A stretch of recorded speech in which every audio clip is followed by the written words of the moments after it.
All right, hello and welcome everybody to another episode of the Quad Pod.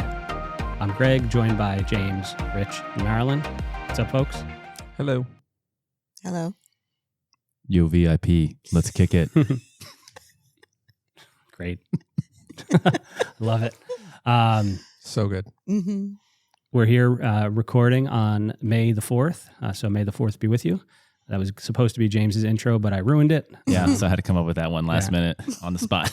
And since it's the day before Cinco de Mayo, we're celebrating with some margaritas and chips and guac. So if you hear some nasty intense chewing, ASMR chewing, that's probably James and Rich. What kind of tequila's in here?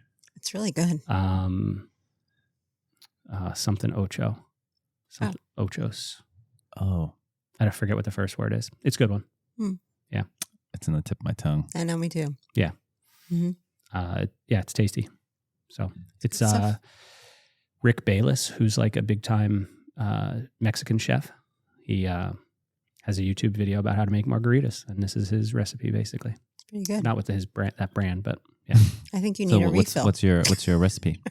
2 parts tequila, 1 part triple sec, and so I use Cointreau for that. Oh, fancy. Yeah, and then half a part simple syrup or agave syrup, whatever you got, and half a part. Half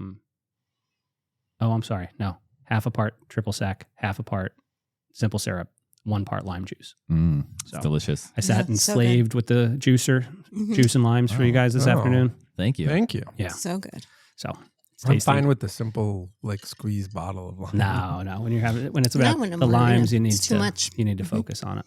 So yeah, they're tasty. It's more of a sipping cocktail though. It's not the, like I said before, the fishbowl margarita on the border or whatever. So they are yummy. All right. So tonight we got a couple of things to talk about. The overall, the overall going point of the for show, or the big one is, go ahead, take a bite, please. Get it done.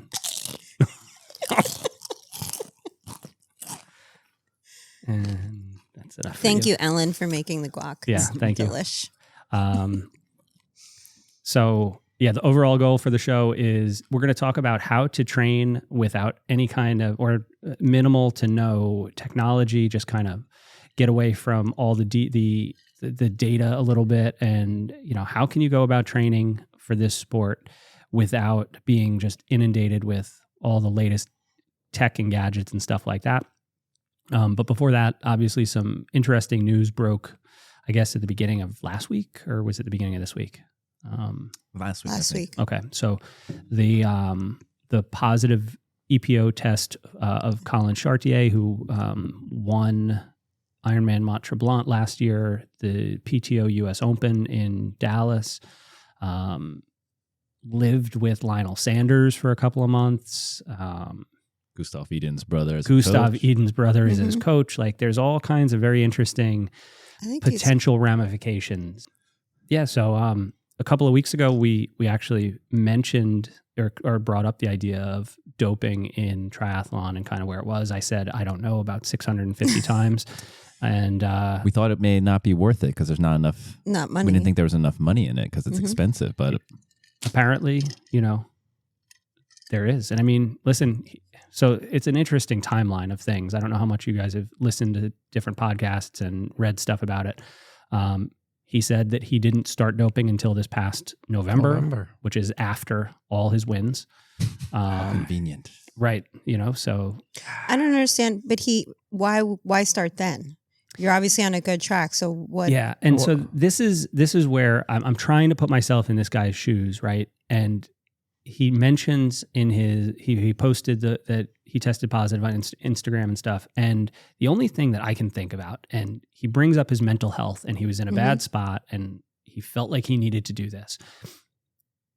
If he wins these things, let's give him the benefit of the doubt that he wins these things clean.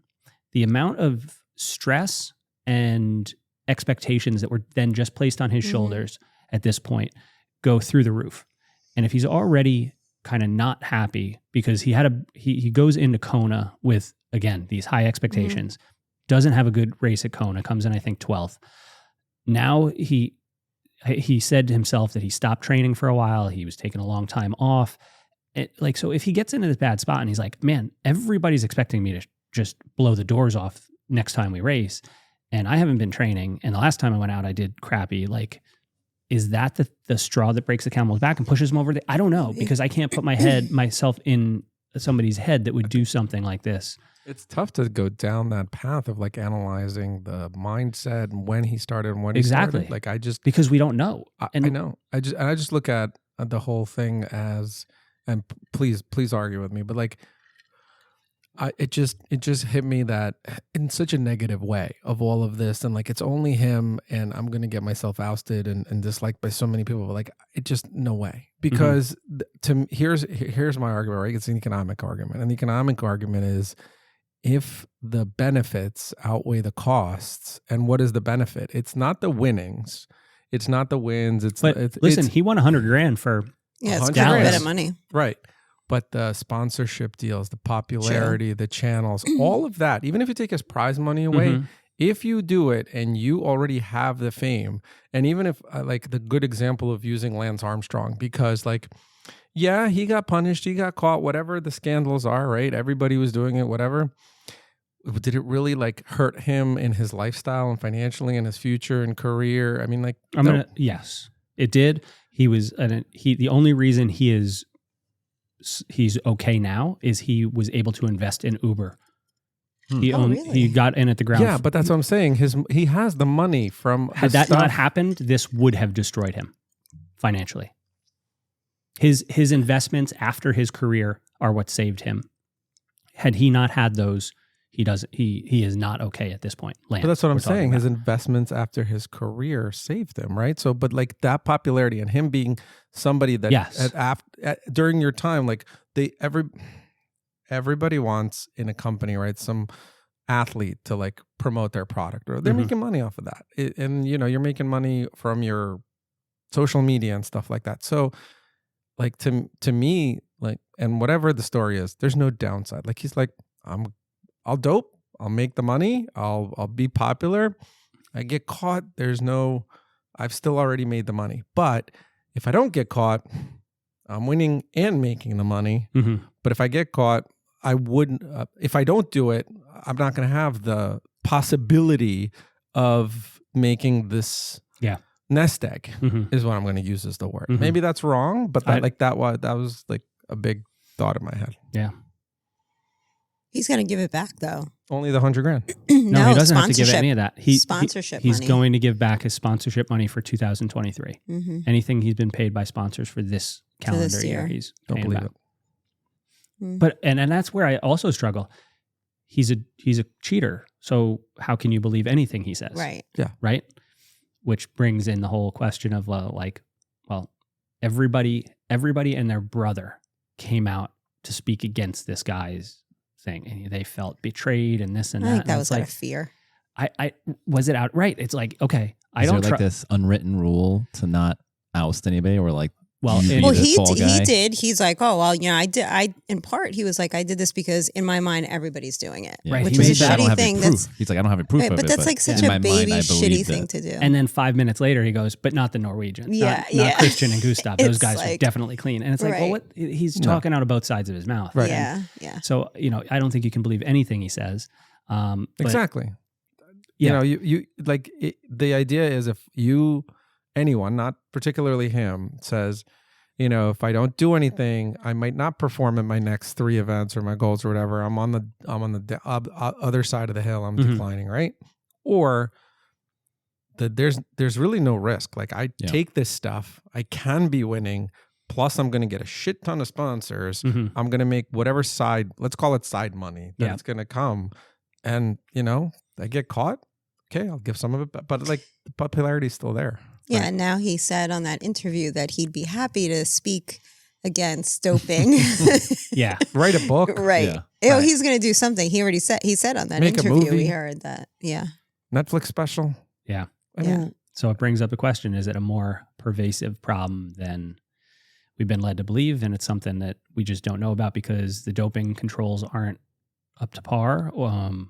I mean, listen. They are what they are. And did you guys read? I read another article that they were talking about. So there's a window between 11 and 6, I think, 11 p.m. and 6 a.m. that they can't be tested. So if you time it right, you'll test okay by the time they come to your house at, let's say, 6 o'clock. Yeah. And what this person was saying is they rarely show up at 6. So the way and this could have changed when the whole Lance thing went down. I went down rabbit holes to try and just like find out as much as I could about this and read as much as I could. The whereabouts program that they use for this ran out of competition testing. You have to give them every day of the calendar. You have to tell them where you will be for a 1 hour time period that day. Mm-hmm. Okay. So if you say, I will be at my house from 7 to 8 p.m., they're allowed to show up there at your house. You have to be there for a test. If you're not, if you don't answer the door, if you're not available, whatever, that counts as a missed test. 3 missed tests is the same as a positive test. If they come at some time outside that window, they can, but if you're not there or you don't answer the door or they don't see you, then it's not a quote unquote missed test. Mm-hmm. So it is possible to game the system. Mm-hmm. Tyler Hamilton, who was a cyclist who raced with Lance, then went on his own team back in he got popped in 2004 and I think again in 2007 or 8. He wrote kind of a tell-all book, and he said that the ability they could microdose with EPO to the point where, like you're saying, it was out of their system within 24 hours. If you do it right. It has a very short half-life, and the remnants of it are not there after a very short period of time. You have to get very unlucky to test positive for EPO. So what does EPO exactly do? So EPO is a hormone. You produce it in, I think, your adrenal glands. It stands for erythropoietin, and it causes you to make more red blood cells. It's the hormone that signals, hey, make red blood cells. So we all make it. It's naturally occurring, and that's why it's so difficult to detect. Back in the early 1980s, a company came out with a recombinant version. Basically, bacteria made it for them, and they used it for cancer patients who had anemia and stuff like that to artificially cause them to make red blood cells. Now, does your body have a limit to how many, kind of like an equilibrium amount, and then it won't go over that? Yeah, your body has a homeostatic point that it likes to hold. Everybody's is slightly different. So you have some people who have relatively low hematocrit, other people have relatively high. It almost never goes above 50, which is like 50% kind of. And then there's stories in cycling of people going north of 60, 65. So it doesn't take a lot to make a big difference. No, it doesn't. So it can only go above that that natural rate by taking something, or altitude. Yeah, okay. Or hypoxia. Yeah, it doesn't have to be altitude, but that's why everybody trains at altitude. You stimulate your body's like, whoa, we need to get more oxygen to our cells, make more red blood cells, release natural EPO. So this test is measuring not for EPO, it's measuring for that recombinant, that artificial, it's not artificial, it's still made by an organism, but that, exogenous EPO. So I have a theory. Go for it. Let's hear it. I'm experimenting. Oh. Okay. Not with EPO, though. Okay, that's good to hear. But have you guys ever eaten seaweed? No, what does that do for you? Like a package of seaweed that you buy in? That's one type, like the nori wrapper? dried seaweed. And in Korean dishes, there's a seaweed soup. Okay. And it's very popular for people. They call it, it's like nicknamed birthday soup, because when women give birth, they give it to them in the hospital because it helps with anemia. Okay. So it helps stimulate red blood cell growth, I'm assuming.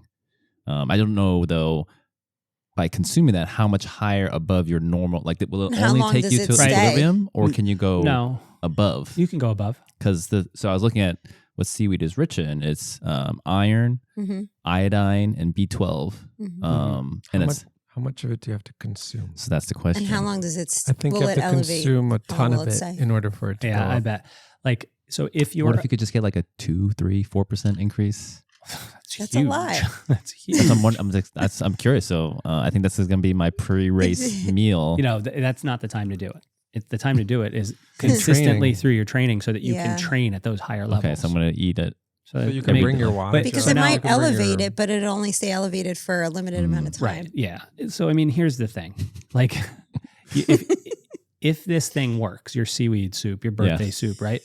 It's my guess We'll get that is- on our kits, Yeah. like Team Seaweed sponsor. My guess is that it has to do with people who are anemic because of low iron levels. When you give them iron, they suddenly can have the parts to make more red blood cells. Your body's really good at like getting that stuff where it's supposed to be. Like the idea that seaweed is going to somehow cause you to make more EPO, I don't believe that one bit. Yeah, that's what I'm It's giving wondering. you the raw ingredients to build something, so it's probably not going to bring you above baseline. Altitude, Like you'd almost have to be like short for the body to say, take this and make more red blood cells. Mhm. But if you're already there, it's just going to like it's not going to do anything. pee it out or something. Yeah. Sorry, man. Try it though. I'd like to see what happens. I'm gonna try it. Yeah. See what happens. little But then birthday I have too many variables. Like I've Yeah. been training hard. Sunday. Birthday suit. So Sunday, this Sunday, like have Yeah. it before and then see if like Yeah. Yeah, my See numbers if go up. Maryland doesn't drop you. I'm gonna get dropped. I already know it. Yeah, so I don't know what to when the whole Lance thing went down, right? I told myself, you cannot look up to these people, Right. period. Like they Just are create not. their own category and let them do whatever the hell they want. Yeah, they're all like PED league. Yeah, Just see what Like- kind of insane numbers can be like destroyed. just they are not role models to look up to. You Absolutely can look not. at their Sure. performances and say, that is an impressive thing you just did, but I don't want to grow up and be like you. Yep. Because Lance showed us that you're going to be let down. He created an entire world around him. Didn't he pressure the team? Like teammates had to do it. I don't know. That's Oh, what, really? I don't know if that Yeah. the guy that you said to the tell-all book, but I don't know if it was him or someone else. They try and paint that picture that Lance was like the ringleader behind it. At that time, legitimately everybody was doing Yeah. it. They were not. They didn't have a program that was better than anybody else's. They weren't They just got pushing the limit. No, they didn't get caught until people started telling on them. And that's the other thing in cycling, at least. None of the big cases had anything to do with negative drug or positive drug tests. There was a big affair in 1998 at the Tour de France, the Festina affair. They pulled over a car at a checkpoint as they were going across a border, and they found a trunk full of drugs. Oh my God. Right? That was huge. What kind of drugs? EPO, growth okay. hormone, cortisone, all kinds of stuff. Right? Cortisone. Yeah, anti-inflammatory, help healing, all that stuff. It's completely illegal. Then you have 2006, you have Operation Puerto, where they find this he's a gynecologist in Spain who had a roster of 200 people he was working with, all with doing blood doping. So they were pulling blood bags out, putting them back in. And he was working with football players. He was working with cyclists, Nordic skiers, like people paying him 100, 150 grand a year to do this stuff. That was the Spanish police that figured that out. And it wasn't a drug test or anything like that. I don't know. I don't know the answer. Yeah, I don't think. I sadly believe that it doesn't matter what the organization is going to come up with what tests we're going to do. Retest samples of old races or whatever, his old blood work. There's going to be ways to get around it. There's going to be, more tests, more science, more ways of getting around Right. it. I mean, different things, right? I know you guys have seen Icarus, right? Oh my Yeah. God. I When started saw watching it. I Icarus, didn't watch the whole thing, but I watched most That's of good. it. I told everybody in the world It's to go watch it. I'm like, crazy. did you guys see this? There was Yeah. just some guy who just It's wanted to insane. do better. And But he didn't just want to do better. He wanted to beat the tests. He Yeah. wanted to be put through exactly the same kind of tests at the same times. And he wanted to plan out a doping schedule that allowed him to beat every one of the normal tests. He didn't want to just dope. But then it exposed this whole. It that was that crazy. thing. Yeah. I was like, this is where amazing. There was like a false wall where Yeah. the testing lab was, and then the samples get there, they open up the absolutely wall, they insane. Yeah. Change switch the them out. samples. Yeah. Yeah. That And guy it was had like- no idea what he was getting into when he started making that film. Right? But it was just, he showed you can beat the test. It's not Yeah. that hard. I think though, going back and testing like the samples, the B samples later on, and stripping people of metals and whatever. Now, there's a problem with that. Mm. The problem is the way the rules are written, and this I think probably should be right. When you test, you give your two samples, right? Your A and B sample. They test your A sample. It tests positive. You have your B sample to go back. That B sample has to confirm the A sample. Otherwise, you're off the hook. If they go back afterwards and test your B sample and it tests positive, there isn't a C sample to test. There's nothing to do to confirm that test. These tests are not line in the sand. It's not like a pregnancy test where you get 2 bars or 1 bar, right? This is like reading gel electrophoresis kind of stuff. Like there's a little bit of interpretation to it. You know, there's thresholds.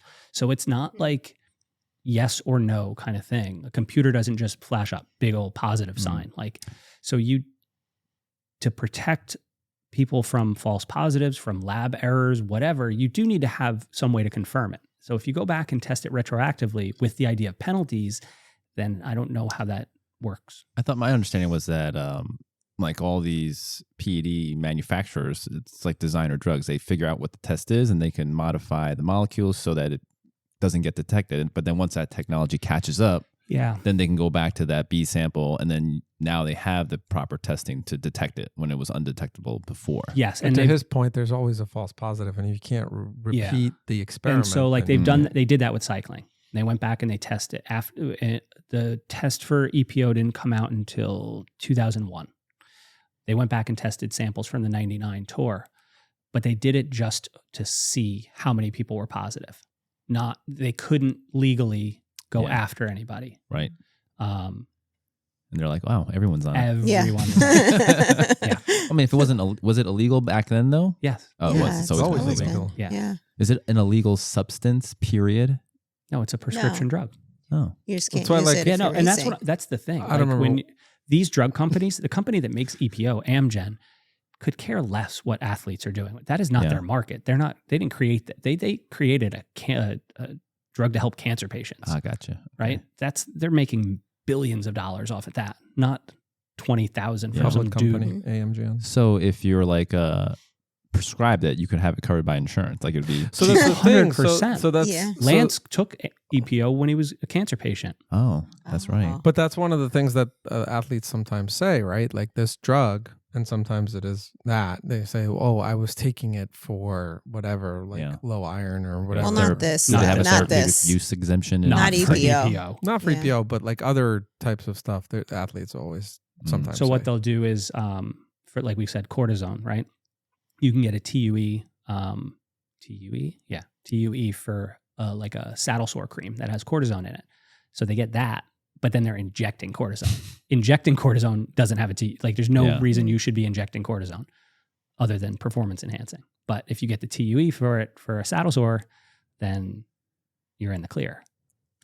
Tangent. I'll announce it this time. I'm upset about Lance Armstrong, though, is that apparently he was the one who popularized high cadence cycling, like that 90 whatever. So now you're upset because you. Yeah, so now that's the standard. But it's like he was so juiced up on EPO, that's why he could do it. Yeah. Now I'm like, all right, now I have to do this? No. Don't do eat it. some seaweed. Yeah, I gotta eat a lot of seaweed. Don't do it. Apparently I'm supposed to. To each their own. It comes. You know quick. what? You know what he's doing, right? He's trying to mute you while you're. Did. But doesn't that screw up the recording? No. No, Shouldn't. not you muting. She turning off her mic. I Doesn't don't that know. Screw up the recording, like whatever. Oh, thing? sorry. You want to hear me? Oh my god. Yeah. Should we just take a commercial break? You Commercial just break. Muted everybody? Did you mute me too? Everybody have a couple of chips, and then we'll bring you back on. I need to break up the sweet from the. Yeah, Mm-hmm. Yeah, they go hand in hand. they do go good together. So I don't know. I'm largely disappointed, Yes. but at the same time, Not I'm surprised. with you that nobody should be looking up to these people. Right. Like I'll watch it, but it's like, well, this is entertainment. Yeah, I'm not going to tell my kids, "Hey, be like this guy." I mean, anytime money is involved, cheating is always Cheating is going to a be thing. there. So I saw something. I didn't read the whole article, like a lot of things. But Lionel Sanders is like, I don't know if he's kind of trying to be like overplaying because he's like he's asking to be tested more. Like, why aren't you testing me more? Right. That's Lionel's. So is he MO overcompensating for like? I don't know. But like Lionel's in an interesting spot. Like Lionel literally He lived with this him. guy for Yeah. months. They did every training session together. Now, if that's the case, Lionel and Colin is true when he says I wasn't doping then. Mm-hmm. Then Lionel didn't get bamboozled or hoodwinked or whatever. he's right. Wasn't doing anything. He wasn't hiding needles. Because EPO isn't something you do once, like, and then you're good for 3 months. This is like 2-3 times Every a day. week. You're giving yourself these tiny little injections. You know, you have a bunch of needles around. You have vials in the fridge. Like, you're not. And his coach too, he continues to say he didn't know, but you mentioned this before. Colin said he wasn't working out for a month or whatever. He was sick. Yeah. So how does the coach not see that in his file that, Yeah. you know, you didn't do anything for a couple months and now you're putting out all these numbers? There was a interview with the coach, with Mikhail, on triathlon.com or triathlete.com. And it was like, all right, it sounds like he said all the right things. He did, yeah. It sounds like they didn't have like a really in-depth one-on-one coaching connection. Right. He sent him a training plan for the next month. Colin did it or didn't do it. Right. And that was it. That was it. But he did see his files. I mean, yeah, but it depends on how often you pay attention to them. Yeah. True. He gave all kinds of excuses. I don't know. It's just one of the, like, it puts like a cloud over the sport. And I don't know whether it's just because the age of social media and everybody can get their voice out there. So like all the pros who are like talking out against it, it seems a little bit overly dramatic. But I don't know if that's just the age of Instagram and stuff that's everybody's allowed to. Everyone has a voice. Don't put it out, then you're seen as not. Exactly. Like even like Sam Laidlow pulled out of the PTO race this weekend, and he gave a terrible reason. He was like, I'm moving house and I've got other personal things going on. Yeah, I have personal things going on. Everybody was like, cheater. Yeah. You know? There's like 4 or 55 that have already pulled out. Oh, wow. Patrick Longa is not there. Is this the one in two Ibiza? women? Ibiza. Is that? I don't know. That's in Good Catalan. pronunciation. Yeah. Is it? Yeah. Ibiza. So I don't know. Largely disappointing. Not surprising. I don't even see why I'm it's not disappointing. Yeah, I'm not disappointed at all. It's It's like not when baseball players get popped all the time. It's like, here's why it's largely dumb. Like, here's why it's largely disappointing, right? I don't know anything about the categories of weightlifting, but there is a category where there's like not natural. You're allowed to take and there's not the weightlifting. US It's like powerlifting. I think it's the USP. I forget, one of the leagues. But anyway, I don't. Testing. There is so like you can do it, and like that's a category like so that wouldn't be disappointing to me. The disappointing part is everyone trying to get together and say we're all not doing it. We're all What putting are they the going to message say? out. They're not going to say, "Come test me." Well, that is what Lionel's saying. Lionel's saying, let's take 20% of the prize pool and put it towards out of competition testing. I mean, that's a start. So I mean, that's the disappointing part, right? Otherwise, it's not surprising. Yeah. I mean, the only thing that makes me think potentially that triathlon's a little bit cleaner is that it's not something just anybody can kind of like feel their way through. Like taking these things is But wouldn't messing. be the opposite argument? No, because I think like in cycling, there are teams. Every team has doctors that work with the team. They have like medical professionals who in the 90s and early 2000s were literally overseeing these doping programs, right? So you would go down and you get your blood tested to make sure your hematocrit was right. Where they had microcentrifuges they traveled with on the team bus. Like Lionel Sanders doesn't Lionel Sanders doesn't have that at his house, right? Like so either there's some mastermind doctor that all these guys go to, or Which is very possible. 100%, or they all have to figure it out on their own. Yeah, That's what Colin said. Colin said he did. He Googled it and figured it out on his own. It works great, and it doesn't. But like, so in the late 80s, early 90s, when cyclists started doing this, they died in their sleep. Like you had rashes of guys who were turning their blood to sludge because they were using too much of it, and their heart couldn't pump when their heart's only beating 30 times a minute. Microdosing. Well, they didn't know that. But they were like test. They had to figure it out because there were no doctors to help them with it. But there was no internet either. Still, yeah. Remember, like I used to use a search engine called Northern Lights. What the heck was that? Yeah, this is before Google. And what was the other one? Spider. Lycos. Do you remember all those? No, I don't remember that. What was it? AOL. Yeah, AOL. Yeah. And Ask Jeeves was like Ask Jeeves, huge thing back then because you could just ask it like conversationally. Yeah. Yeah. But now there's so much information. At this point, nothing would surprise me. I think that's where I'm going to try and where I kind of finish up with my thought is nothing at this point would surprise me. Do you think the PTO, since they're kind of backed by big money, do you think they'll be the first to make some more changes? I mean, how's like, do they just use the same? They're not going to do stuff to their body anymore. They're just going to put engines in the bikes. Well, I mean, I thought about that. The little tiny electric motors. So much power out of a little. So right now the PTO doesn't do any pay for any out of competition testing. The out of competition testing is either run by a company that Ironman pays or the national federations for the ITU athletes, like the short distance folks they're in a different out of competition testing pool run by like USADA, and every country has their own anti-doping agency that handles that but that's for Olympic athletes. So if you were only racing PTO events, you wouldn't get tested out of competition, I believe. In competition, you are. So, all right. I'm just going to leave. Nothing will surprise me. And anecdotally, I just was reading some like Reddit comments and stuff, and people were saying, you know, they're glad that this is kind of coming to light now, because even in the like amateurs, like age groupers, they see just tons of guys. I don't know, their suspicion, I guess, just based on body composition, where there's a bunch of guys on stuff. Well, here's the thing, right? Genetics and human limits. I kind of go back to that. Like we've reached a certain point of bike arrow. Like how much more arrow can a bike get, right? Like we see times of people swimming, biking, and running, and like they're insane times. And then over the last 5 years, these times just went to like through the roof, and like, they've broken barriers, which are like, have we genetically evolved so quickly?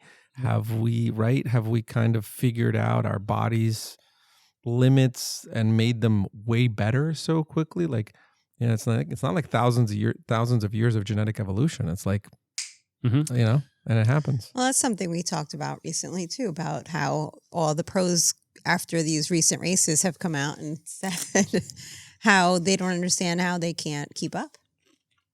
Yeah. I mean, exactly. Sam Long. The reason they can't keep up is because the other people are because of tissue resiliency. Their mitochondria is not. Your tissue is only so resilient until you take enhancing drugs. Exactly.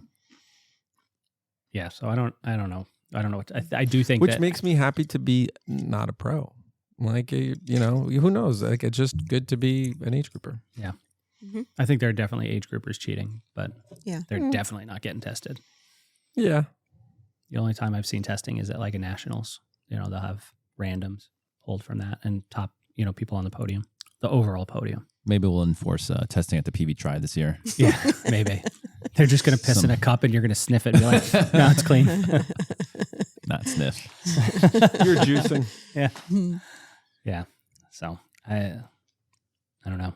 Anything else to say about it? Nope. We'll wait for more things to come out. I don't think anything else is coming out.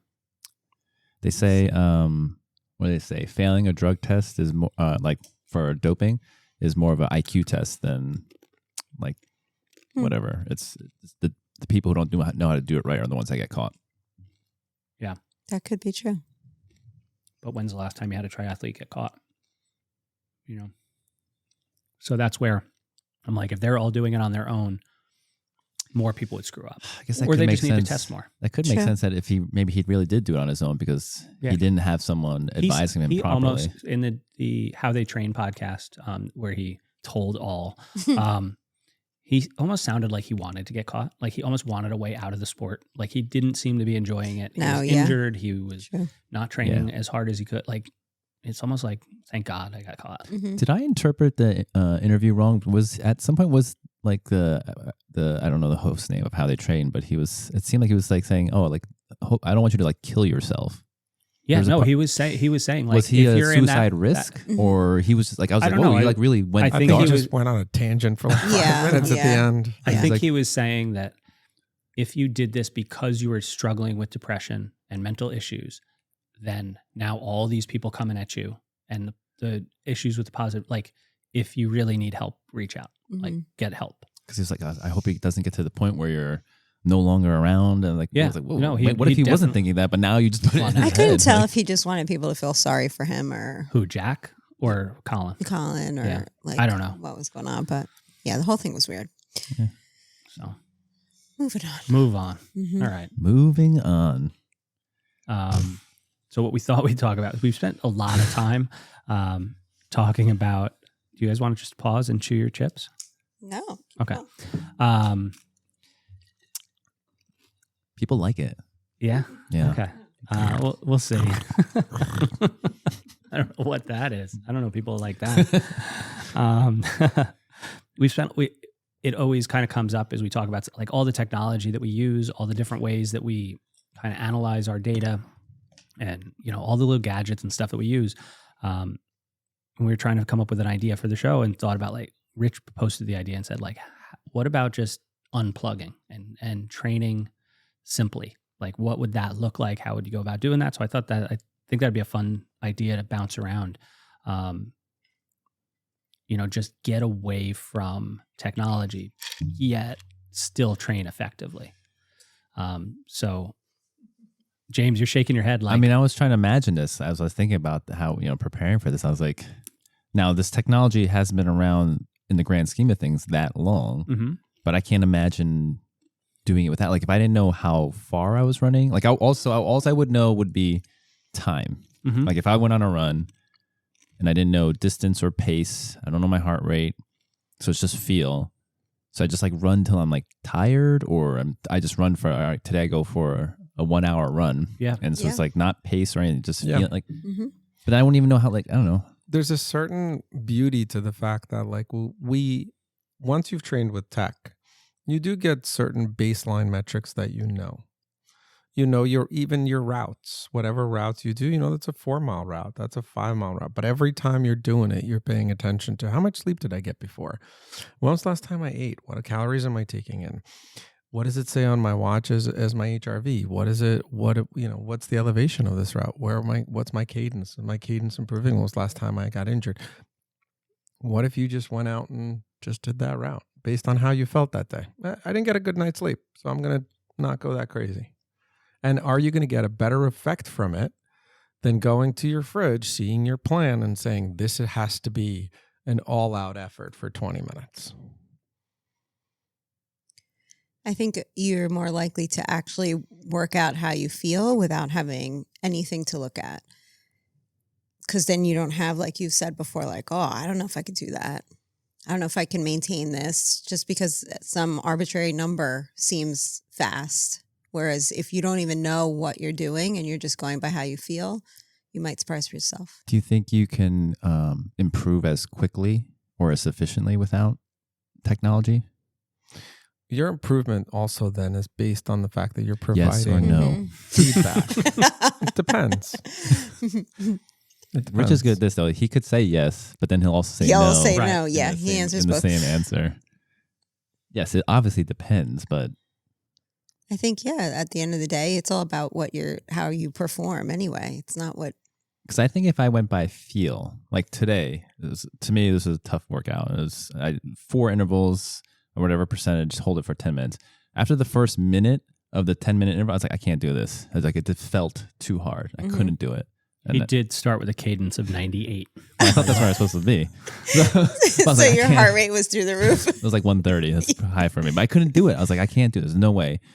But I was like, all right, this is my number, supposedly. I should be able to do it. And so I just had to keep bargaining. And then I made it through the whole thing. But if I just went by feel, I would have just shut it down. So maybe it's me. Like, I don't trust myself to go by my feeling, because my feeling will tell me I am not capable of doing what I actually can. And if I'm not pushing myself where I should be, then I'm not going to improve. See, I would be the opposite.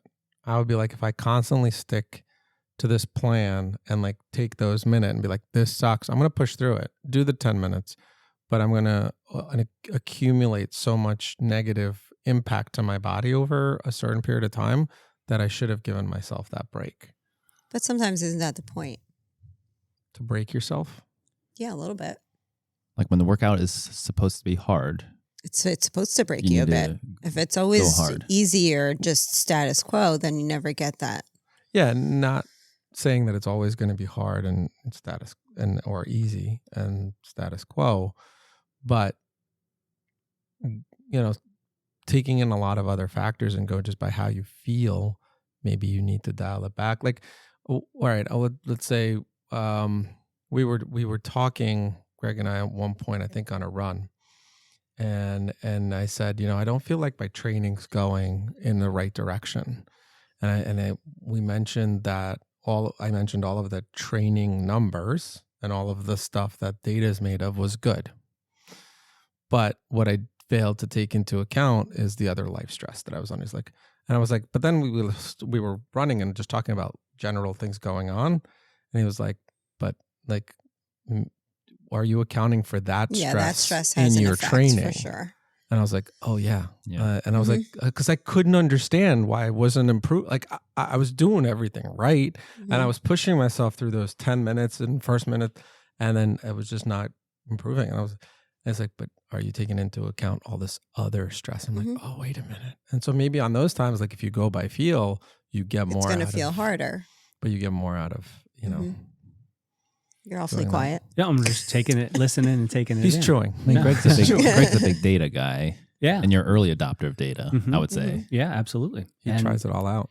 And like, I was thinking, like, so let's think about this from, let's go through each of the disciplines. And I mean, there's going to be some carryover from bike to run, but like, what data do you need in the pool? Well, that's the one thing I find hardest about the pool is that it's the first time I'm getting used to it now, but that I don't have that constant feedback. So for me, like I'll be doing, let's say 100, and in the middle of it, I'm like, oh, I'm totally sucking today. And then some days I'm right, and some days I surprise myself, and I'm like, oh, that's not what I thought it was. But so let me ask you, when do you know that, like, yes, you're hitting the number, or no, you're not? At the end. At the end of the day, like at the end of the workout? No, at the end of that rep. Let's say, that's fine. But like, I mean, that was one of the things. Like, as a 7-year-old kid, I learned how to read a pace clock, and like, so very quickly, you like, that's all I need. Yeah. Right. I don't need any more data than a pace clock. That's it. So I'm like, I was, when we were talking about this episode and stuff, I was like, well, it's damn easy to figure it out in the pool without any kind of data other than a pace clock, right? Yeah. Why can't we apply some of those basic ideas to bike and run, and do the same thing? Like, could it be as easy as working with nothing more than a watch and like maybe a little bit of leg work, to do things like map out a route for your runs. For simplicity, even for this podcast, you could just say track. You're on the track. You know what the So distance is. Now because you have this computer on your wrist when you're running, you don't need a track, right? But if you spent, if you're doing your training and like you said, I got a 60-minute run today, I'm going to go out and run for an hour, and when I get back to the house, I'm done running for the day. And then once a week or once every other week or once a month or whatever, you go to a track and you do a test set, and you see like, okay, I'm doing 10 400s and I'm going to go what's hard, and let's see how fast those hundreds or 400s take me. Like, that seems pretty damn simple. I don't think we're arguing that it can't be done. It's just, what is the benefit of doing it without? The benefit, I think, is that you learn to feel how you feel. So that's the important part. So what are the benefits? That's the huge part. I think that, like, what I will say is, it is amazing with all the technology that's what your coaching is. You need that data. So from a coaching perspective, I think it's great to have all that, because it's tough to go back to your coach and be like, I ran for an hour. How far did you run? Don't know. How did it feel? All right. How's your cadence? Don't know. How's your heart rate? But for an athlete, it's huge to be able to feel. Right. But that's what I'm saying. Like, but the coach then can't really put together the rest of your week, not like having a lot of data. So for that perspective, I totally give in all that data. But I think going on feel is great, because if you have that knowledge and you're going on feel in a race, things don't go your way. You don't necessarily need to adjust your numbers. You need to adjust your feel. So you're like, this is what it's supposed to feel like. I don't know whatever it is. Now it's raining and it's cold. So maybe I need to, get through it. You don't adjust your feel, you adjust your numbers. You adjust to how you feel. Yeah. Right. I could see, like, so if it's a hot day, you're going to go by feel because you're not going to run the pace. And now that brings up an interesting idea or question. Like, that is something where I think the watch or the technology might actually hurt you, because now you're looking at that and you're like, I know I'm faster than this. Yep. I know I can I've held 8-minute pace, 100%. you know, and you, in your head, you try and like barter with yourself and you're like, no, it's not really 100 degrees outside. I'm tough enough. Like I can suck it up. But in reality, no, you can't. Like heat affects you and you need to recalibrate your number. And if you don't, and you keep looking at your watch and you get let down by that number, then where are you at? Yeah, that's the lesson I learned. I was doing great in training. I went to Florida for like a week and it was hot as hell and humid like crazy. And all of a sudden I can't run a mile. And in a mile, I look and feel like I just ran an hour, like James. Yeah. And I'm like, well, what happened? Like, yeah, it's hot, but like my legs are just shuffling along. And I've been in races where my watch, because of the Wi-Fi, gets jammed. So I don't know what pace I'm running, or sometimes even the mileage is off when you have too many people. Yeah. So definitely, yeah, there's benefits to, so you know the feeling, like you know the feeling of race pace. Like you have to know it just in case something goes wrong or adjust to the conditions.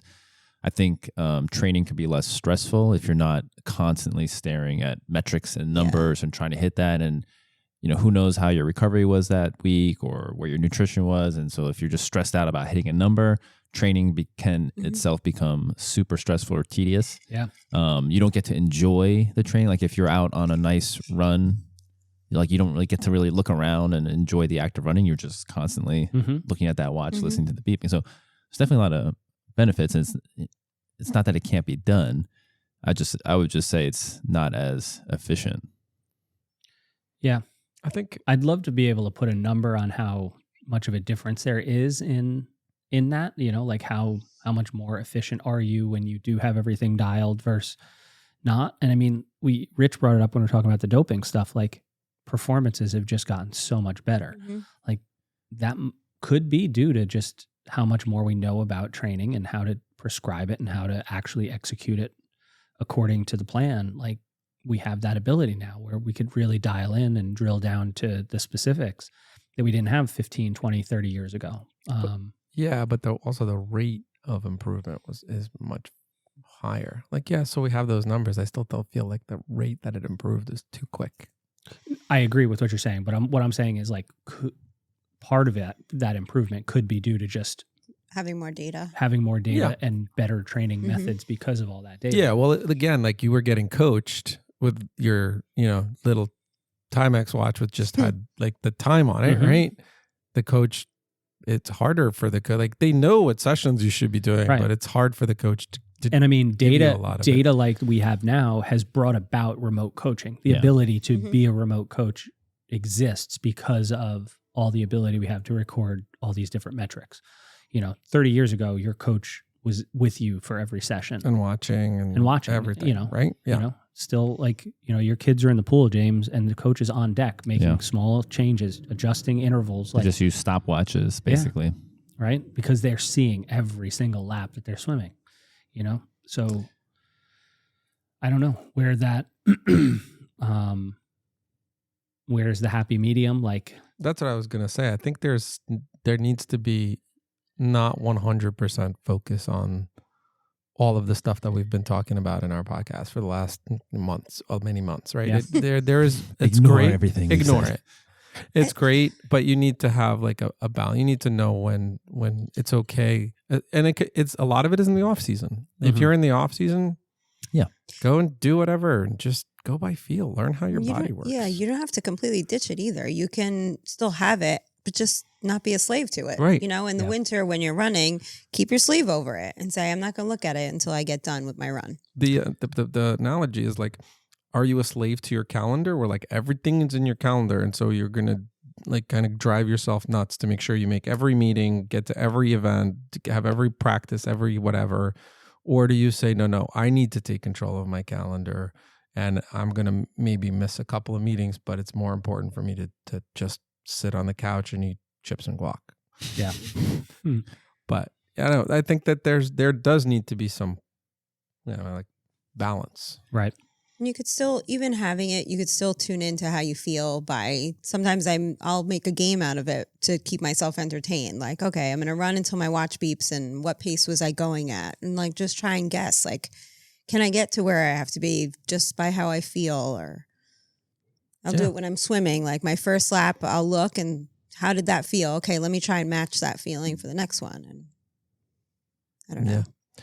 I do that. I don't call it a game, but do it. Why don't let's back up though to your little thought experiment you're doing. So we said swim. Mm-hmm. Well, like how much data do we really need? Yeah. So let's move on to bike. Right. I was gonna go there. I was gonna say like, okay, so in the pool, what's everybody's minimum thing they would want to have to be as effective as you want to be? Like, you know, what's your minimum needs in the pool? I just like that clock. Time. Right. That Pace big clock. Yeah. You know, time. does anybody need anything more than the pace clock? No. Big Okay. red handle. Yeah. Okay. Onto the bike. What do you need on the bike? I think power was a game changer for sure, but I didn't ride with power for a long time. I don't look at when we're out on a regular ride, I don't look at, unless I'm looking at the map, I don't really look at my Mhm. Garmin at all. I think it's gonna be time again. Yeah. Either definitely. time or distance, but they're kind of the same thing. Yeah. Yeah. Mm-hmm. Same thing. Like back in the day, the bike computers were these little tiny things, and all they had, you put a magnet on The your cat wheel, eye. whatever brand, Yeah. but put a magnet on your wheel, and every time the magnet went past the sensor, it was like, okay, 1 rev, 2 rev, and it just Yeah. counted. That got you speedometer, time, distance, heart rate. I like heart rate would be really nice to have on the bike. I think. It'd be nice to have in the pool too. See, now Yeah. we're going down the slippery slope. Yeah, now Yeah, you're now going it's back. nice to have. more. I don't think having heart rate in the pool changes anything for me. I do think heart rate on the bike changes stuff for me. I definitely Why? But you get one thing. You can't have two things. Okay. You either have time or a heart rate. well, okay. But That's they go hand If in you hand. have a Because map, if you know your heart I've got- rate, If you have a map, No, You know I've got you're time. Everybody's got time. Like Yeah. we're not taking away watches from people, right? So I have time. okay. Let's blanket. You get time. Okay. Okay. Everyone gets time. Right. So Can what's your Can other? I get my fins in the pool? Sure. You can do whatever the hell you want. So your time is given. Time is a given. Then I want heart rate. you Heart would rate. pick heart rate over power. Why? Heart rate. Because if we're outside, Oh, Power that's is the tough. thing.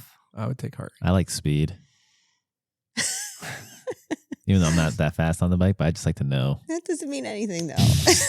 Like when you're going down the hill, like, ooh, did I hit 40 miles per hour this time? Yeah. It's Um, cool to see that number. Why do I want heart rate over power? hmm Inside, I want power. Outside, I want heart rate. Why two different things? Because What makes it different? there's more consistent power inside on the trainer. But now, But you but don't you get a don't tra- get but you you don't don't get have a- power. Wait a You minute. can't wait, have wait. both. Now Right. you're saying Yeah, that now on you're- the Trainer's inside. technology also. Yeah, now you're saying that inside you're So going I to have ride both. rollers. I don't know. I mean, Rollers gives you power. They do some. You can weird have math. power, but let's say you Fake can't power. look at it. Fake power. If you could only look at one while you're training on the bike, I'm really what in would you tune want? to my heart rate, so I don't. need it. I could do power. But I mean, then that's what we have. Like, right? Nothing. Like I don't need GPS, right? Like that's not the No, data you I'm get- talking about. No, we have cadence, power, Mm-hmm. speed. Heart rate. Yeah. I don't need any of that. Heart rate. heart Can we rate would get be that valuable. music, What if you're doing the same crickets? route all the time, and then Mhm. seeing how your heart rate responds to that Yeah. route? I think if I was going to have one, it would be power. Yeah. I think that's the easy answer. I'm trying to take a more difficult. Oh God. No, because There's you're right. no, it says in the easier heart. It's just what No, is but going you're to be right. more beneficial Because to you want to have. know your Right. power, and on you the know downhill. how much you can, how hard you can ride for how long. Okay, here, let me give you the only thing I'm thinking about is power is so variable, like second to 2nd Mhm. right? It's so That's why you're hard, doing those 10-second average. right? It's so hard to hold Yeah. that 10? Yeah. even power.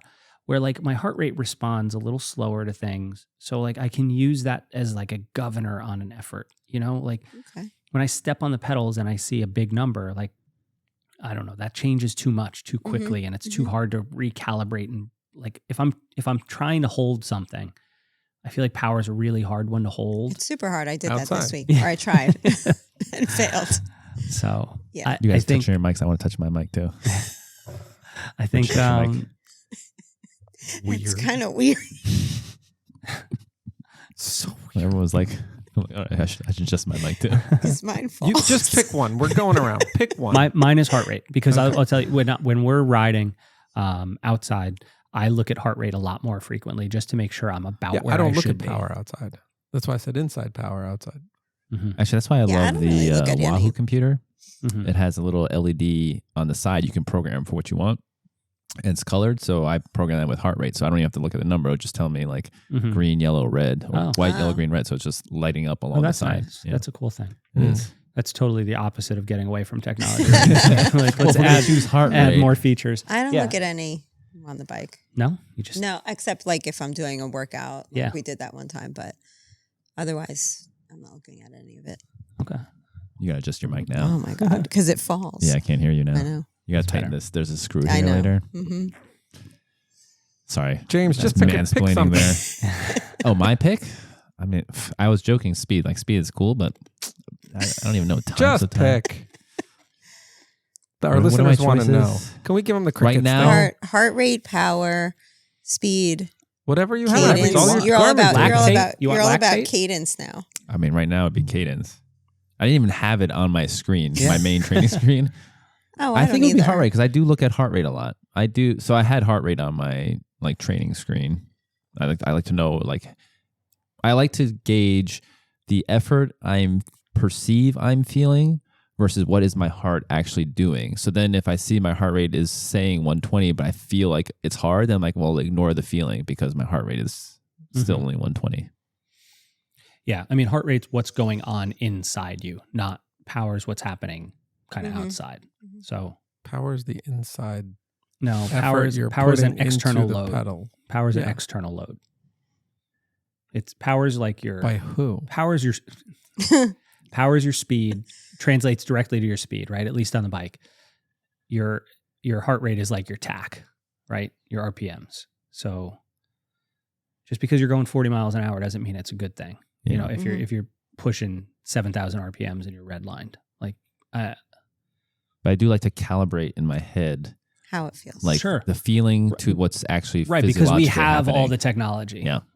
But like I'm thinking like if you know you had to wake up tomorrow and you could only bring one thing with you on each of your 3 events, like okay, so we need to roll that big pace clock out for swimming. I want my heart rate monitor on the bike. Chest strap, not wrist. Like, Mhm. Doesn't matter. If you use the same thing all the time. What about the run? What are you guys bringing? I think I could just do a watch. Yeah. Yeah, same. But we just you can't go back and say we all have a watch and then now just say Well, because just if a you watch. don't need Right. anything I don't else, think you don't need I anything really else. don't. I think things like the talk test are, and I mean maybe that's why I don't need heart rate on the bike either. Maybe But on if the you run, get you the don't watch, you even can need count your anything. You just run. cadence. Yeah, I mean a watch to tell how long you've been running for. Taking Right. the watch away. Because I Or- do think that's probably the most important. Yeah. And I've said this 100 times, volume's king, right? So you do need to know how long you're exercising for. But at a race, like At if a I was race. running, like I think it depends on the kind Skill. of race. Like, are you actually racing or are you just trying to like put forth a big hard effort, you know? I mean, if I can choose one metric, then I'm going to choose either heart rate or pace. Mm-hmm. for the run. If I choose, but if I have to say like there's no technology, But you can figure out your heart rate really quickly if you need to. In the middle of No, a race, in you're a not race, doing what- that. Come Oh, on. come and then on. like make sure I'm counting like what You can one Yeah, 1,000, no. 2 1,000. In a three You race- do it for 5 seconds. You will do the math. It's so easy. In a You do it for race- 6 seconds. That's way easier. Fine. math. all you need is heart rate because then you should have an idea of what your pace more or less would be. But then at that's that the whole heart- point of this exercise. And so you shouldn't need to know your heart rate. You should just know the feeling. Yes, But to get that feeling, you need, at some point. to at have- some point, you should have that. My argument is if I go by my feeling, I will never train as hard as I need to because my feeling, I always feel worse than what I'm actually like exerting. But maybe that's because you're looking at your watch and your watch says, 7:45 and you're like, oh, that's so fast.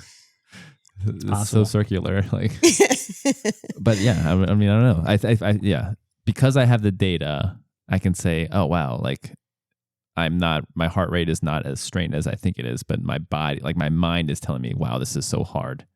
And if I gave up because of that feeling, I would have not hit that number. So I don't trust it's me, like it's a me thing. I don't trust myself. Okay. But Rich sounds way like he knows his heart rate. Like he probably knows the rate right now. He's in tune with it. He doesn't everybody, need numbers. Where are you at right now? Don't look at your watch. Mine's going to be higher because I'm having alcohol. Yeah. I'm going to say 83. 83. 83. I'm going to say 55. Yeah, I think I'm like low 60s. Resting? Right now. No, right now. I'm it's gonna be 77 around right now. 80. How do you go check? Oh, I'm I don't off. remember 77. how to check. I can't you're read off by what it 5. says. Yeah. 6. I That's think mine 'cause says 52. I don't know what it 65. says. I don't have my When I drink glasses on. alcohol, my heart rate goes 73. up. But you didn't say a number, so you're I cheating. did. I said 80. Oh. I'm off. You're off by Where 7. do you look? Mine's just on my Oh, normal it's on the screen. Oh, yeah. Now mine's 69. I don't have it on my 69. screen. I don't think I do. I don't know. But it's I think the asking me my heart rate stressed me. It I stressed you. have definitely that white coat syndrome thing where What's that? so every Oh, time you I don't know go what to get that my is? Mm-hmm. blood pressure taken, it's through the roof. Oh, like yeah? when the nurse Yeah. comes in, I don't feel nervous, but then it's like high. And then Mhm. the doctor comes in, they retake it, might be a little high, and they check it one more time, and then it's like fine. But it's just like I don't know why I get nervous about getting my Can blood we pressure taken. get the hospital on standby for Sometimes it's like 130, patient? like high 130s over really? something. But then they take it again and it's like That 120 or happens to whatever. my dad all the time. We go to the doctor and they're like, oh, we need to get. I'm like, he's fine. And they look at me like, are you sure? I'm like, yeah. So yeah, it's called like white coat syndrome. Yeah. I've never heard of that before. Yeah, it's a thing. I don't go to a doctor. Mm. Yeah. Wise words. Yeah, don't do that, guys. Go to doctors. Get your Mhm. checkups. Disclaimer. What are you looking at now?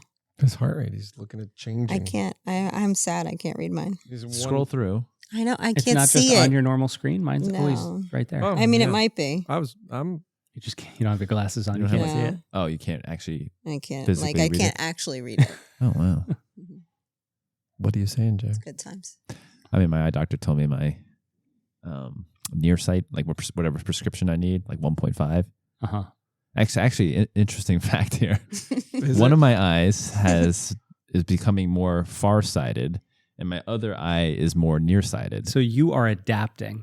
Yes. So to like not it's being like able to see. because he's saying I've had LASIK in the past, like years and years ago. Uh-huh. But he said like if someone at my age now were to get LASIK, that's what they do. They'll do farsighted for one eye and nearsighted for the other to basically get ready for that change, and then That's your scary body as hell. adapts So to. James is going to start being like, But your body. So and some people wear two different I contacts. don't know why he needs to shake his head, but he's definitely blinking at you. yeah. He's not like But you could see apparently, I'm the book. Like I'm forcing one eye to get better at near, and the other one to get better at far. I wish one of mine would pull it together so I could see.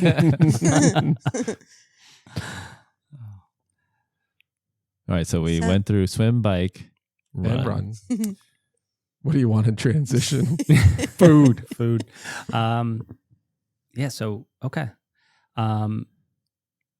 Okay. So what kind of things then should you be dialed into listening to because we're taking away a lot of the metrics, what kind of things are important to listen to your body for when it comes to your training? So one thing that's super hard, right? And I think heart rate is going to be that. But one thing that's super hard, especially in endurance events, is knowing either whatever you want to call it, the tank or the battery, and like knowing that you have this much in the tank and this much to race, and then you should be able to adjust the math based on that. So if all of a sudden the swim is harder or whatever it is, it took a little more out of you, you need to be able to adjust for it for the bike and the run. And the same thing, I think, on the bike. If it's taken way more out of you, you need to be able to know your entire battery to be able to do well. And how do you build that knowledge base then? By training that way. Years of racing. Yeah. Mm-hmm. And training that Years way of by racing. just Yeah. Training. knowing how Trial you and feel. error. Mm-hmm. I'm not going to say it's trial and error because to me that more or less feels like a toss of a coin every time. And a toss of a coin every time is 50-50. And that means like you could have 100 heads and only one tail, but that doesn't mean the chances change. So to me, trial and error just feels kind of like that. I mean, we should all be trying to figure out all of that because like you said, I don't know, our last episode, or I'm not sure if we put it out yet, but because I was too slow on my swim, so I needed to catch up on but you can't do that. So you have to know how you feel so you can make adjustments during a race, whether you have technology or not. Yeah. Stay within yourself. Yeah. This is the battery that I have, or this is my Right. engine. This is what it's going to put out for this race at this level of effort. I say trial and error though, like you can't know a limit until you've exceeded that limit. Mm-hmm.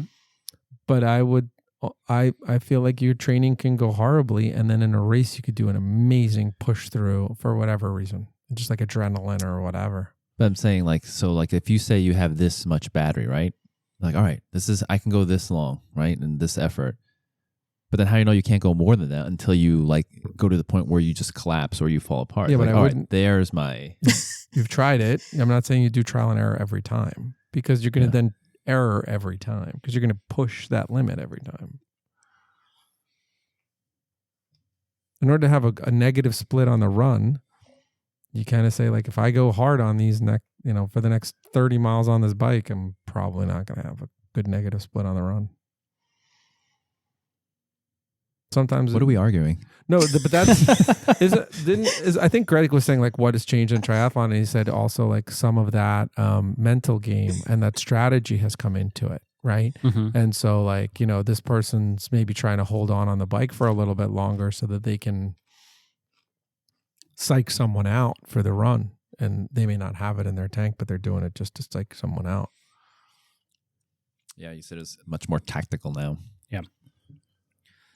Yeah, but I'm still trying to figure out like, what do I need to know? Like, I'm trying to think of like what. Can you see the should we steam try it, coming guys? off? Should we try What do you last need month to of know training for what? into Eagle Man? No, we should. No, No. because your coaching is going to suck. What do Yeah. you need to know for what? I'm not understanding where we're going. We're like, okay, so let's pretend we're taking away all your gadgets, right? So for a training or a race? everything, Mm-hmm. training and racing. What kind of things would you then?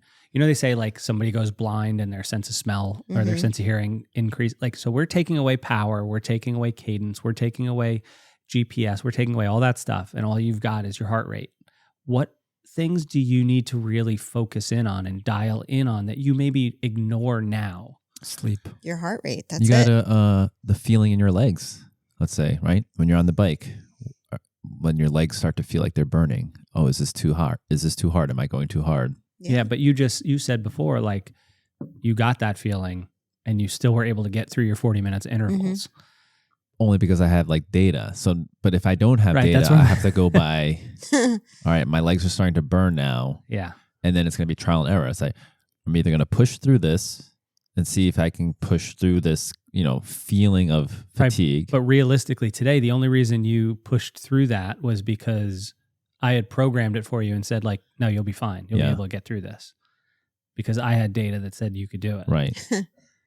So I'm saying we if I don't didn't have know that- that data, right? Right. If I didn't know that data, I mean, we all know. Do you think you like, would have not done it if you didn't know that data? today? Yeah, I would have stopped.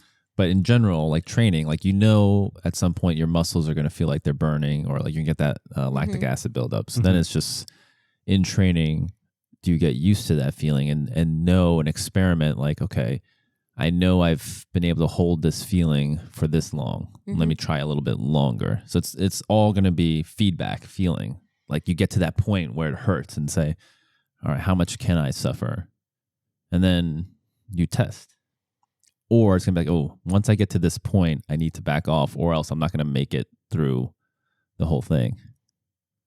So one of the things I think that's like formulating in my head is all this data is allowing us to get to that point quicker Yes. in your athletic career, right? Because like if we take just cycling, I could put you through a battery of tests over the course of a week, and I can build a power profile for you that will let me know exactly, or within a couple of watts, how much power you could hold for any length of time from 0 seconds out to 3 hours. And that would take you potentially years to kind of figure out Just on your own, on feel alone. So that's what I said. It's not that we can't do it. Right. It's not that, but it's just, Should you do it?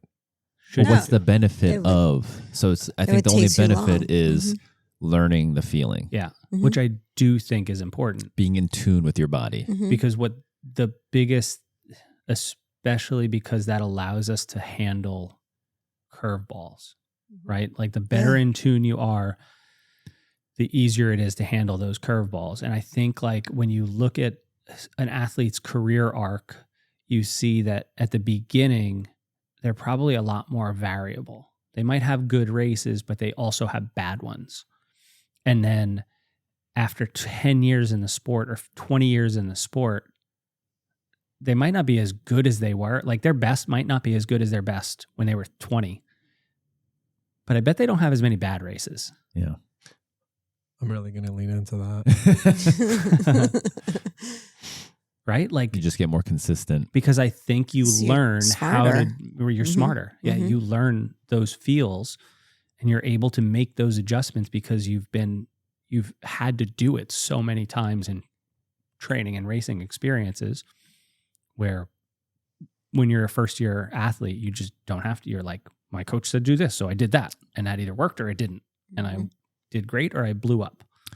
That's a really interesting point because when I think about it, with all the data that we do have, I don't trust the data. Like I don't believe whatever it says that, I can actually do that. And that's because of experience. It's only been 2 or 3 years in this sport. So I don't believe the data that all this stuff is giving me anyway. Like I'm just like, I can do it for this test, but I don't think it extrapolates over. I mean, it's like you were on the track this week. What were you doing on the track this week?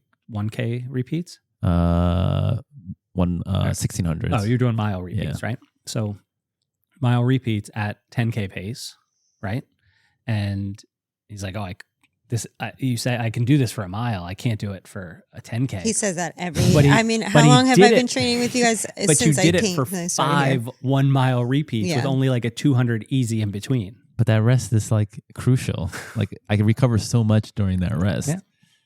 But then I was like, so that workout in my head, I was like Neo. I was like beginning to believe. Yeah. I was like, oh wait, I just did like the red pill or the blue pill. But I was like, I just did 5 miles at like a tough effort. It's like, it's only another 8 more. Like if I were to do this for a whole, but that wasn't your half marathon pace. That was your 10K pace. You had to do 1.2 more miles. But in my mind, I was just like, oh wow, like I can extrapolate this over into a half marathon. I was like, oh, maybe like. You need to believe in your training. But I don't have enough experience. So I just needed more experience to like really solidify these data points. But until you get that experience, the data does a good job of kind of being a surrogate for experience when everything is nice, when it's a nice, perfect day. I think where experience helps is when anything changes. Yeah, which usually is probably most of the time. Yeah, because this weather right now is like ideal for me running, like 40 degrees, 50 degrees, not humid. I just thought about this today. I was like, oh, my running feels so good right now. And I'm like, wait a minute. Right. Yeah. That's what you said to me in like September and October last year, leading into marathon. You're like, yes, it's getting so much nicer to run in. Yeah. now it's going to get hot. Yeah. I have a feeling our weather now, it's been so cold lately after having that 80-degree week. Yeah. I bet you we're just going to go straight into hot, humid summer. There's going to be no spring. That's it. It's speed killer. Yeah. Mm-hmm. But it's going to do the same thing for everybody, right? It's going to kill everybody the same. Mm-hmm.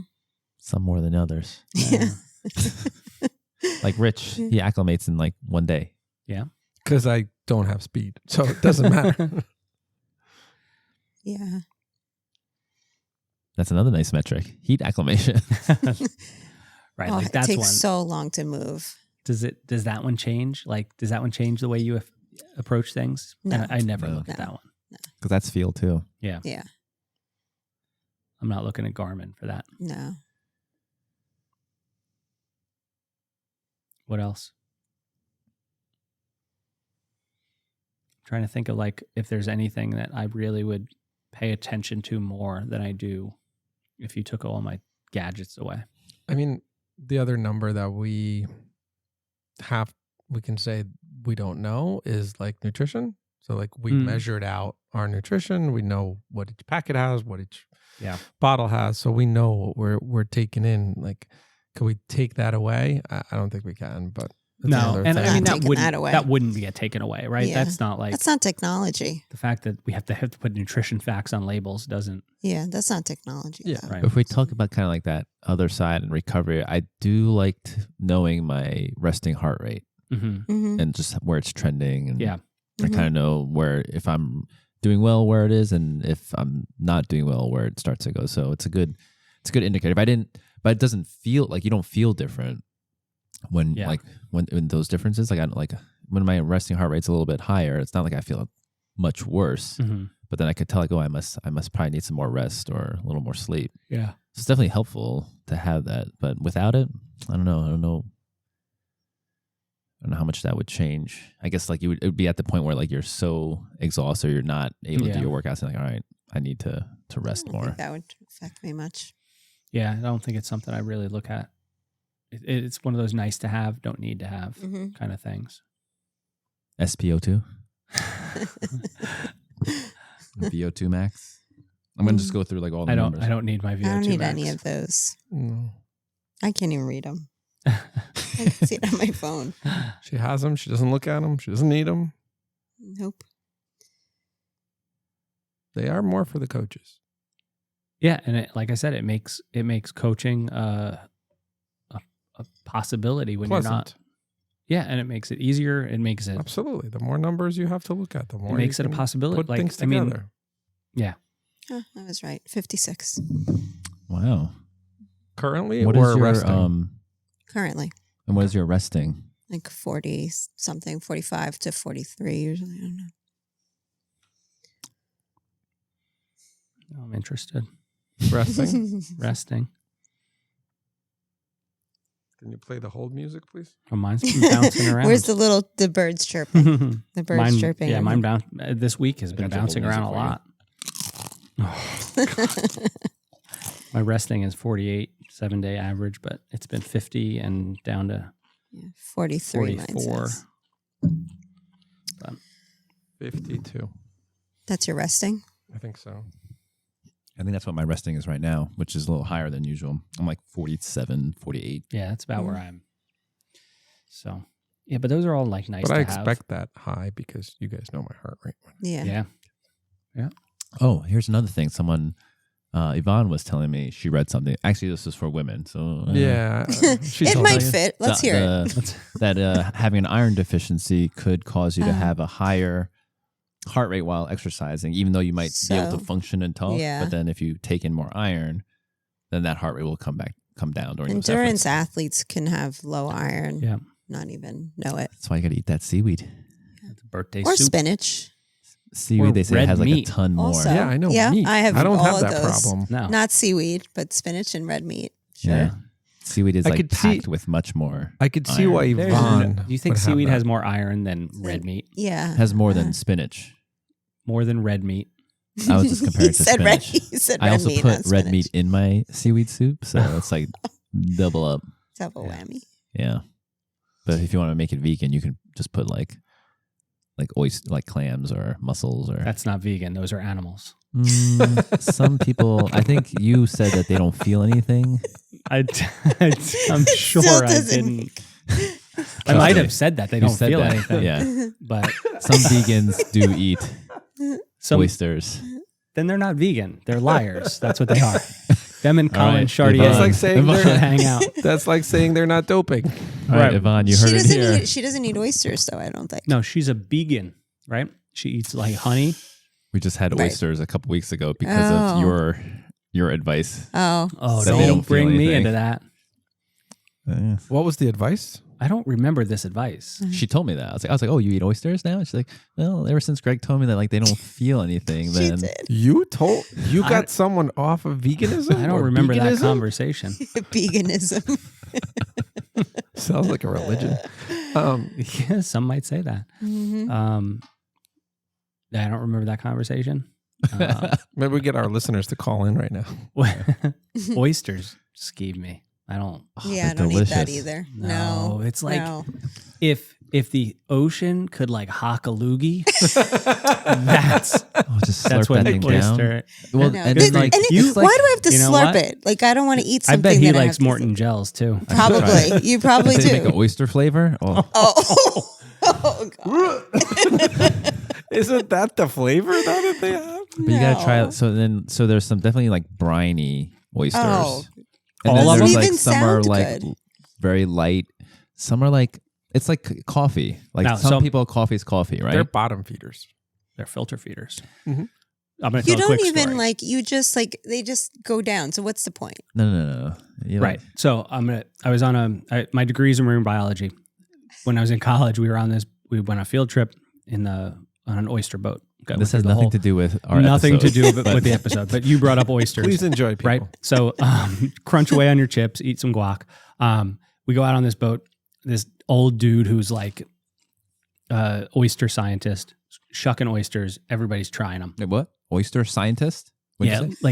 Like that was literally like his area of research was Oysters. oyster like reef health and all that stuff. Usually biologists study a particular animal. So anyway, he's shucking oysters, handing them out. People are trying them. I had never tried oysters at this point.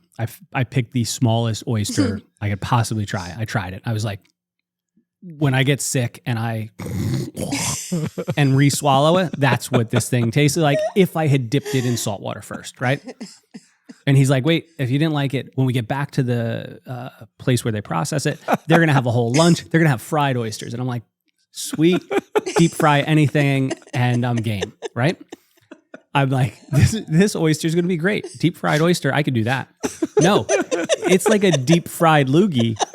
You bite through the crunch, and it's immediately into saltwater loogie. So it doesn't And even like doesn't change the texture? firm up at all. Just has a crust, and then So it's like a dried up loogie that on developed a just on the crust, outside, like but the somebody inside is spit nice a and- loogie on Oh the my God, this is going on YouTube. somebody Period. spit a loogie on the like sidewalk and left it there, and it just crusted over. Somebody stepped on it with their shoe, so And it's got that crust. Yeah, it's got the crust, and then but on the inside, it's still essence of loogie. But what if you put some cocktail sauce and horseradish on that Oh loogie? my God. But it's What if you grilled the steak? yeah, or that. That would be good. High five, way to go. Oh, I enjoy steak too, though. I'm not anti-steak. I know, but why go for the oyster? Yeah, It's delicious. no man, No. they're not. But Like is a that- nice crisp what and a is- crisp white wine with that. Oh, like an Albarino, an oyster. Cool. So the I'll first drink way, the wine. All right, I have no here's problem how with you. that. But Here's is how it you. just oysters, or is it other stuff? Clams? I don't like clams. Here's how No, you me get neither. into oysters. Crabs, I'm okay with. Let me teach you how to get into oysters. Take a cracker first. I didn't realize this is maybe like lowbrow way of eating oyster, maybe. But Just hide it with you take a other cracker. flavors? you put the That's oyster. what you do with bad food. You took Sauce you it put up. some Tabasco cocktail sauce and horseradish.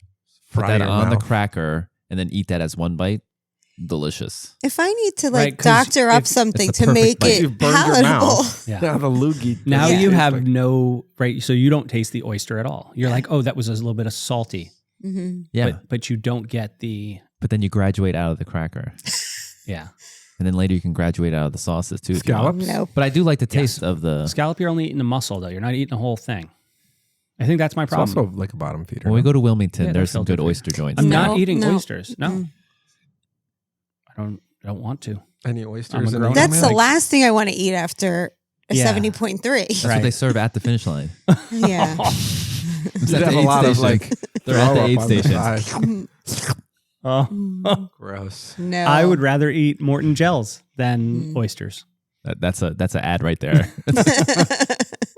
I will if agree Morton that is listening, Yeah, Morton. Yeah, Morton, you want to sponsor We us? finally have something positive. oysters and clams, all that stuff is like just different types of. But like, snot. okay, clams. Yeah, and I get. Do people eat raw clams? Oh, they God. do. But It's I not don't. as common. How I can don't. you- I think the it's not texture bad is for you? chewier. I don't like it. But like a clam, when you cook it, it firms up a lot more. Yeah. I don't at least the fried oysters, and that was all I was willing to try. Some of them are sweet. what This is it, amazing Kumamoto? triathlon Maybe content. Kumamoto. Can you or- shush him, please? And Wait, sweet oysters? Yeah, the oyster, like, so some of them are Those super were briny. those sugar were on salty. it? Rocky Mountain Some of oysters he them was are- eating. Some of them are a little like earthy, but then some of them get like this floral, like sweetness. It's Floral? like- He's a What is wrong with you? he's an Have you been oyster to, sommelier. He's Stern- not. He's Stern and making it Bow? up. yeah. And they have like the whole bar. I think they once had, during the pandemic, they had a nice oyster special once, and What place is this? Stern and Bow in Closer, that is, I guess. Closter or Harrington Park. It's Yeah, like near I that. don't know when. Hallworth? those two- No, I no, don't know no, where it no. is. It's right off of Old Hook, sort Yeah. of. Like you make it right. And I don't mess around the mignonette sauce. Yeah. What about this? What if you use oysters as like pre-race gut training? Right, we Oh. talk about training your gut. Like if you can pound a dozen raw oysters and then go run I a do 10K, feel like it's Russian roulette every time. I think you can. Why are you bringing the Russians into this? I think if you can pound a dozen oysters and run a 10K, your gut is well trained for your race. I mean, I do feel like I have a pretty iron stomach Yeah. to the point where like I can suppress vomit too. I haven't vomited since college, and that was Wow. because of food poisoning. Okay. But if I ever have the feeling, I just That's cannot. the biggest text message I've ever seen in my These cameras could probably read The that. cameras are going to read your text message. I didn't know it got like That's that's like 3 words. it was across. 3 words. It took up the whole screen of an iPhone. I can't see. Oh my gosh. Okay. Well, yeah. Yeah. Good How'd we- content. Good content. Maybe Yeah. we'll go to there's if it's still We're there. not doing oysters. There's a restaurant called I think Dockside or Elijah's Can we are not have going him to. pick or we his are not friend? going to a oyster right restaurant. downtown. You can go. You can go. We're not. But wait, okay. Here's the other thing. But also, like when I watched and learned as I got older, as a kid, I always ate hot dogs and what goes and Yes, what they're Oh, made that's a of. very exotic Like- meal if you really think I- A about it. hot don't- dog? Yes, I don't. Yeah. What? it has Exotic. like lips, butts, like all the. It's and all then the spices. leftovers. Yeah, It's all the. like think about that. If It's you all had the garbage. Yeah. It's If all you the had snot explained- put into a wrapping. You of an just insect. But found it's that not out an now? oyster hot dog. No, but I bet it could be. You just found that out now? Yeah. Like recently? No. Like Oh. what But seems I'm saying common that's and something that delicious to us. I would say just like oysters, I won't eat because Oh, what yeah. was inside of it is No. just. Mhm. Oyster is just an oyster. Yeah. It's not the remains and leftovers. Everything. It's the whole thing. What I mean, food is food, right? Some people. Yeah, hate I food, just- certain Yeah. foods, some I don't people think love I it. have a problem with it for so like what gun it to your is. head death, you'd be like, I'm gonna die. I'm not eating this. No, I mean I'd like to live. So Okay. Yeah. So you at I some just- point there would be yeah, when I'm in that So you're like situation, 20 mi- Rich, when okay. I'm like 20 miles into a Terrorists marathon. are like hot. Like people 20 go, miles into a this oyster, you marathon die after whatever, biking 112 miles with 2.4. Mhm. You're 20 miles in. You're like, hit the wall 5 times already. You're dead. I mean, you're not crossing that finish line. And there's an oyster. And they're like, if you eat this oyster, No. You'll He's fin- 100%. He's going to eat it. 100% I'm going to eat the oyster. Right. Yeah. On the I'm flip not going side, to like it. on the flip side, though, what about if you had that torpedo, like hydration thing, what do you call those? Yeah. Like the, That's what it's called. the water bottle, the torpedo bottle. Yeah, yeah. what if that whole thing was just full of oysters? Why? I don't know. I just thought of that. What if? Y'all are You're like, weird. Like you're Just like, guard your bottle before the race. Yeah, Because I have don't a let feeling James like, towards it. don't James get away from my bike. Yeah. That'd be too expensive to pull that prank off Yeah. because each oyster is usually like Oh, $3 to that's $5. so gross. Really? Yeah. Yeah. So I always like to look for like happy hour oysters or. Yeah, But day I'm of. sure- you're I'm like- sure- then you're I'm like, sure those why are these good. on sale? Yeah. It's like Maybe that's why I feel like yesterday's it's I've had- Those are, oysters. yeah. I don't know what made me think of this, but I know why because we're talking about. I've had king crab legs. Those things are so delicious. Yeah, but those are like completely different. Yeah, Think about that's- the, like, literally the size of the animals. legs. Then how big is this? The crab. No, Yeah. but it's tiny. They're Really? not The as big body. as you Yeah. just So the body's just this, but the legs are like. Mm-hmm. because they crunch up like that. I love crabs. so delicious. Yeah, I like crab, lobster, shrimp. We Yeah, went no, but to King- Maryland Alaskan during king crab. spring break, and we went to our crab joint and a bunch of Maryland blue crab. Mhm. I think we had like 18, and my kids were like, I was like, we're eating so many. I just started saying to my kids, grab me, and then just hand me a crab. So that like, what about like soft shells? No, these are Like boiled, not yet. Yeah, I mean steamed. steamed. Yeah, yeah. I don't like the idea of a soft shell crab because then again you're eating the whole thing. I don't We love should that. go to. I wonder. I don't know where We tell him all these things we don't like, and he's like, "Yeah, we should go there. We're gonna that'd go. be We're cool." gonna get these oysters. Yeah. First of all, we're only You know there what I for don't like, James? 3 I days. hate ice cream. I hate ribeye I definitely steaks. wouldn't want to have a burger. I wouldn't want a burger. Well, I'm not gonna have oysters the night before a race. That's just Good call. pushing it. It's probably smart. Yeah, I'm not gonna have sushi. I'm not gonna have oysters. Another good call. I probably will order my hamburger medium instead of medium rare. Mm. Maybe even medium well. I don't know. Whatever. You guys gotta live a little bit. Yeah. We'll have some chips and guac. We'll be fine. Yeah. All right. So I think we're good. This is what we should have started with. We should have started here. Why don't we just edit all this out? No. This is what we start with. The people and then need to we hear lead this. into the episode. Yeah. Did we hit the record button this cut. time too? I did. Okay. Yeah. All right. All right, everybody. Thank you again for listening. If you made it through these last 12 and a half minutes, you're a better person than I am.